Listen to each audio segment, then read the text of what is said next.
right, guys. Hey, thank you for joining. And I got a very special guest, somebody that's issue paid $100,000 on her own pen, somebody that's also got a business that's growing, and she's going to share what she's doing, how she's doing it, what her background was, all her story, so you can get to know her.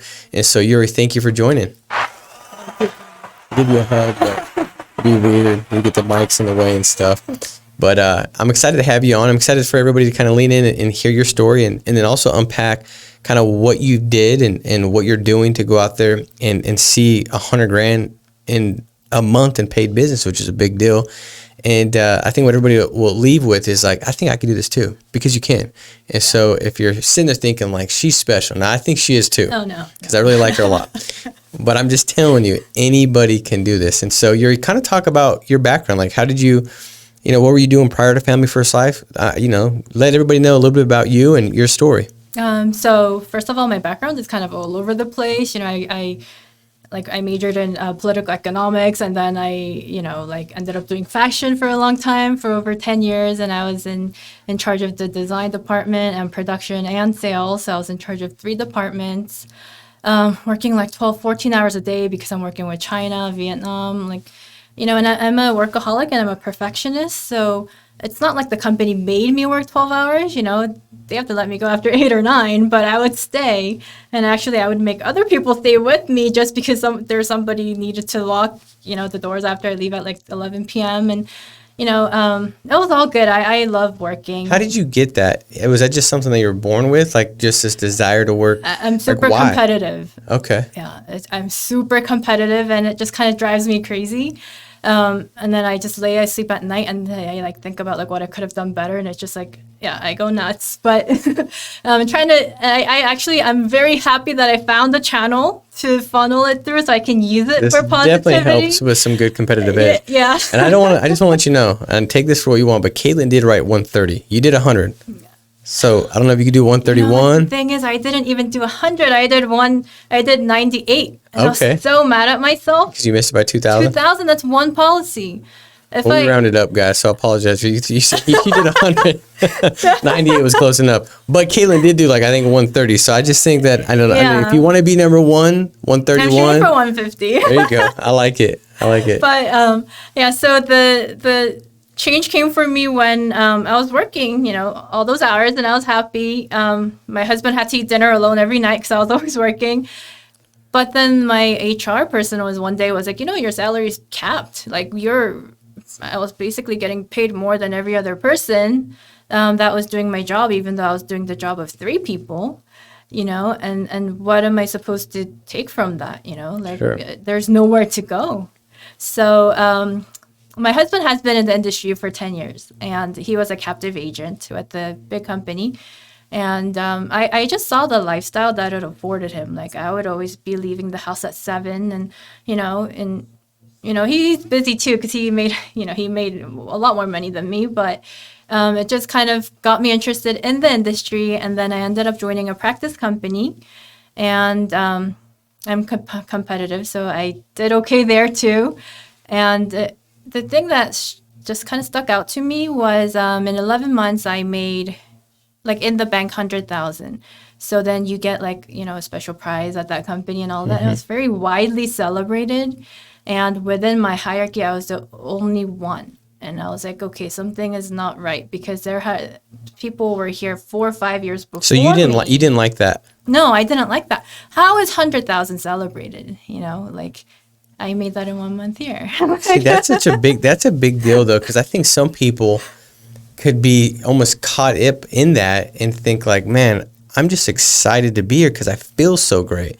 And everyone tells you you're great. Yeah, I think that's the greatest. I think that's kind of like the pitch to keep the mediocrity muddled through the insurance industry is this recognition. We're going to pay lower comp. We're going to celebrate you so much that you're convinced $100,000. The other day, I remember watching, the girls were playing soccer, and I coach my U10 team, my 9-year-old, and the parent freaked out when their kids scored a goal. like lost it. Like, oh my gosh. Like I was like, dude, are you going to have a seizure? Like, does anybody got epilepsy medication?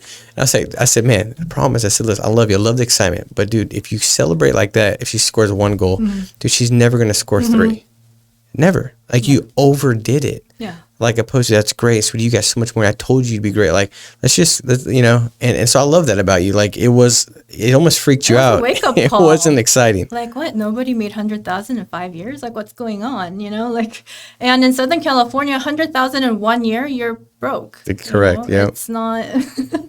So, but the thing is, now that I'm here, like I was getting 50% comp. So actually, if I was here at my comp right now, I would have made over 200,000. So I did the work to make to something, right? But I only got paid 100. So, I mean, now that I see it, it's. What does it look like here? What do you think you're going to do this year? Your first year with FFL? I mean, definitely over 400,000. Personal Hall of Fame. I told you and Marisa before too, if I don't hold me to that, if I don't hit Hall of Fame. No, if you don't, we're going to send you back to the practice company. That'd be your torture. I need to quit. Yeah, we'll send you back and say, hey, here she is. To give you something 50. To celebrate. Yeah.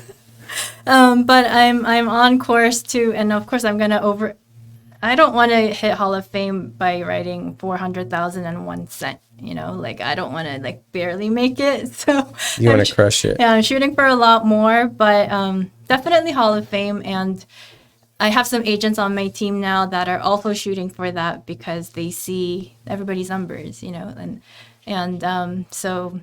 When you saw Family First Live, did you think like this is not real? It's too good to be true. Yeah. Like how did you finally get past that and convince yourself like, no, I think this is true? At first, when I heard the comp, I thought it was ridiculous because I didn't even think, I was so naive. I didn't even think the IMO got that paid that much from the carrier, you know? But if it's like, if this goes up to 145, that means in every other IMO, somebody's making 145. Yeah. But we're paying us 50, you know? So that's when I realized, oh, there's a lot of money to be made. And then when I joined, I believed it. I don't know what it was, but I believed that if I worked it, it would work.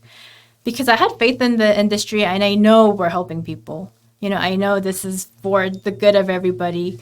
But the thing is, we're helping other families, but the first family we need to help is our own. Like, we need to help our own family before we help other people's family. And if we're going broke, then you know, it can't be sustained. Yeah. So I saw the money that everybody was making. I saw the money that Marisa was making, you know, who's my upline and mentor. And like, I remember 1 week she wrote 17,000. I'm like, wow, people don't even make that in a month at my practice company. Some people not even a year. So yeah. In 1 week, not even, you know, and that's when I thought, okay, like if she's doing it, like I can do it. You know? So the leaderboard kind of motivated you. It didn't discourage you. Oh, no, it totally motivated me. And let me just say this. I think that for a lot of people that the leaderboard, it could discourage you when you start comparing. Now, if you can compare, and the comparison is not like, look at that person, what they're doing, I'm so bad. It's like, no, this is what I could be doing too. My process is different than their process. And I don't know. I'm seeing the 17,000 right now, but you're not seeing the years before what it looked like for Marisa when she was at your stage, you know, and that's the thing that people got to understand. You can't compare, you know, the person that you're looking at the leaderboard today. You got to compare them to when you were. And I don't think comparing helps anyways, because you're coming on board with a different thought process and different experiences and a different past than the other person. And then also you have different responses. That person might respond in such a way that's moving their feet in a direction that's hopeful and has a good future, and they see that. And maybe you're more caught up in the past and these self-limiting thoughts and beliefs, and you got to go through a more of a process to get rid of it. You don't know. You just don't know. Yeah. But I love how for you, Yoori, it wasn't like, I suck, like what she's doing. It was, no, I think I could probably go out and do the exact same thing, and good for her. You celebrated, like you were excited. I remember talking to you, like you were excited that Marisa's doing this, opposed to, it's easy to think like, I don't even want to like talk about that. I don't even want to look at that, and almost like sideline it because you're comparing it. So it makes you feel like inadequate, which you shouldn't feel like that. But then you start downplaying and not celebrating somebody else's success. Does that make sense? Because it's easy to do that. It's easy, and I think human nature, maybe that makes us feel better about ourselves. But the thing is, my chapter 1 compared to someone's chapter 20, it shouldn't be the same, right? Because this person has worked so much more for it. Great way to put it, yeah. But the fact that it's possible, though, that means as long as I continue to do this, I'll get there too. So it's kind of lighting the way for me, like down the road, oh, this is what's going to happen to you. And, so on and so forth. So it gives me something to look forward to. And if I'm not celebrating other people's successes, and I can't expect other people to celebrate my successes. So it kind of goes, works both ways. And you typically get what you celebrate. Yes. That's the thing. Most people celebrate stress, anxiety, worry, and doubt, and they don't realize they're celebrating. You're celebrating because you're putting so much attention on it, focusing on it, and that's where your mind is, right? Is in the past and what you couldn't do and all that kind of stuff. But you start celebrating success of where you want to go and visualizing yourself being able to do the same thing. Then all of a sudden you start being moved by that, and I think that's a big deal. It's one of those kind of paradoxes, and I think most often the things that makes us feel better temporary typically comes with long-lasting negative effects. Yes. And that's one of them, Think about this, you're like when you're talking about like not knowing about the insurance industry. I remember, and this might be a statement that kind of causes me to lose some credibility, but I remember working at the other company and somebody asked me like, what's your renewals? And I'm like, I don't know what that is. So I kind of played it off like, oh, I can get back to you and figure that out. And I called the person that hired me. I said, hey man, what are renewals? I've been in the business like 4 years. He's like, he's like, that's an objection. I said, okay, well, how do you overcome me? So you just say, our renewals are like very minimal. People only build real businesses off overrides, and our overrides are XX, I was like, okay, sounds good. So I called the person back and they didn't answer, but I was like, I'm equipped now. I know how to overcome this objection. And then like, as I joined Family First Life, I'm like, what an idiot. Like I literally believed all this stuff they were saying. And because they try to make me feel so good all the time about writing 20K, I never wrote for all these things. And it was just like, God, if I only knew, and I was only like not so naive about what was out there, What an idiot for me too, because I put in 250,000 points into my practice company, got paid 100,000 for it. I could have put it in here. You just don't know.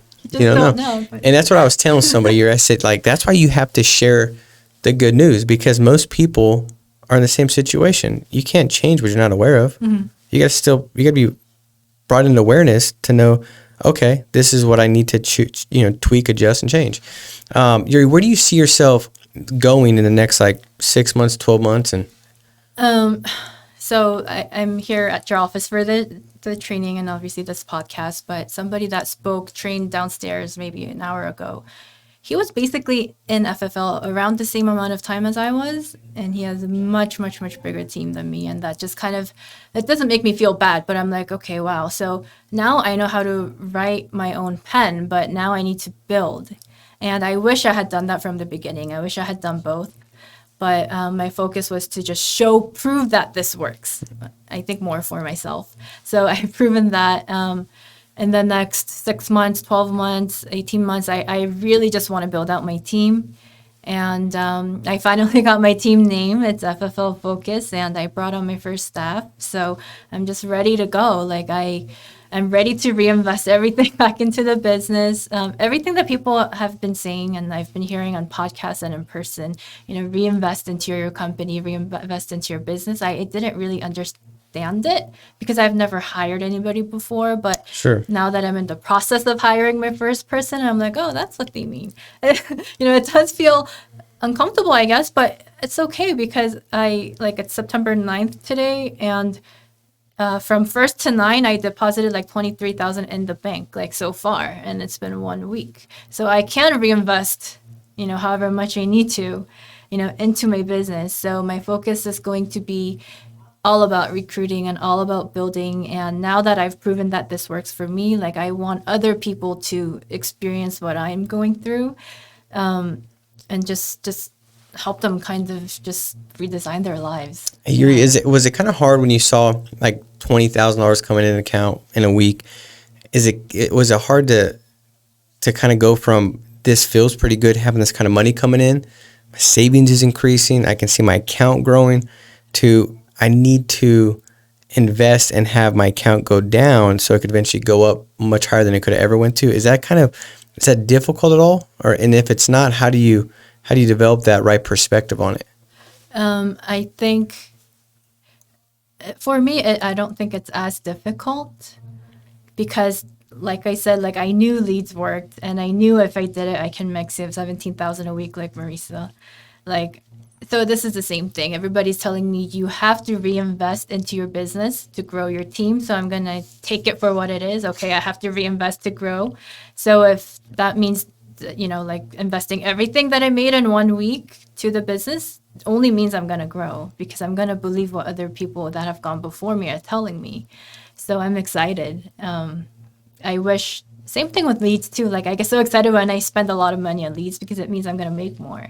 So when I invest more money into building, it just means I'm going to grow a bigger team. So I'm looking forward to it and I'm very excited. That's such a big deal. I want to end on that. Like, think about that statement. Like, so it's that just tells you that your mind is focused on the future and what's to come, opposed in a positive outlook, opposed to scarcity. What if it doesn't work? And I think it's so easy to step into when you invest in leads and you're like, man, I've invested 500, I got to go to 1,500. And that's that difficult, that feeling you've got of like, I don't know. Well, that feeling is derived in a forecast, a forethought that's negative. Like, what if it doesn't? But if you can change it and you can really feel excitement and joy about, man, I just invested an extra $1,000. I'm excited because I know what's going to come. But now you're stepping into that with the right expectation, and you're going to behave in such a way, whether that's on the phones or in the home or in the door knock or whatever, to yield that to come to pass. And it's the same thing as you hire your staff. And so you're stepping into that. You're saying the same expectation. Like, I'm okay with it dropping for 90 days or whatever as they get going and figure things out, because it's going to look so good in the next 4 or 5 months. It's going to be so much better than what it ever could have been. And so I love that. Well, thank you for joining. I have no doubt that your business is going to explode. If I'm betting on somebody, I would definitely bet on you, Yoori. And for all you guys watching, if you're like, I want to join Family First Life, how do I get going? Reach out to Yoori. We're going to put her number on here so you guys can reach out to connect with her. I'm a big believer of, I want to follow in the footsteps of people that have traveled the path to where they're at now is where I want to go, so I can step where they've stepped. And she's done 98,000 in paid business on her own pin. So definitely reach out to Yoori, guys, and looking forward to working with you, partnering with you. Let's make it a massive week, and we'll talk to you soon. Take care. Bye-bye.